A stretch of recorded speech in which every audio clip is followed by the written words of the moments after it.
संतश्रेष्ठ श्री ज्ञानेश्वर महाराज पालखी सोहळ्यादरम्यान आज सकाळी सासवड जेजुरी मार्गावरील जेजुरी बेलसर परिसरात झालेल्या अपघातात 3 वारकऱ्यांचा दुर्दैवी मृत्यू झाला, तर काही वारकरी जखमी झाले।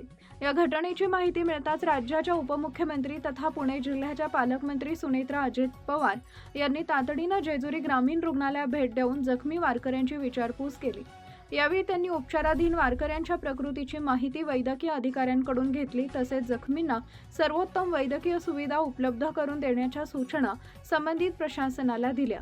अपघातात मृत्यू झालेल्या वारकऱ्यांच्या वारसांना प्रत्येकी 5 लाख रुपयांची मदत देण्यात येणार असून जखमी वारकऱ्यांवर शासनाच्या वतीने मोफत उपचार करण्यात येतील, तसेच आवश्यकतेनुसार आर्थिक मदतही उपलब्ध करून देण्यात येईल असं त्यांनी सांगितलंय।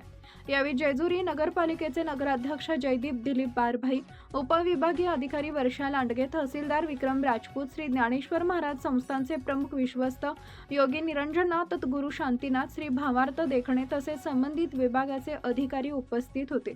उपमुख्यमंत्री श्रीमती पवार म्हणाले की जखमी वारकऱ्यांच्या उपचारामध्ये कोणतीही कमतरता राहू नये यासाठी जिल्हाधिकारी, जिल्हा पोलीस अधीक्षक, जिल्हा परिषदेचे मुख्य कार्यकारी अधिकारी तसेच संबंधित यंत्रणांना आवश्यक त्या सूचना देण्यात आल्या।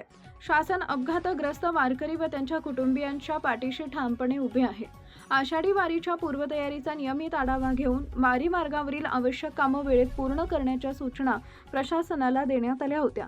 पंढरपूरच्या दिशेने पायी निघालेल्या वारकऱ्यांची सुरक्षितता ही सर्वांची सामूहिक जबाबदारी असून वाहन चालकांनी अत्यंत सावधगिरीने वाहन चालवून वारकऱ्यांच्या सुरक्षिततेची काळजी घ्यावी, असे आवाहनही उपमुख्यमंत्री श्रीमती सुनेत्रा अजित पवार यांनी केले आहे।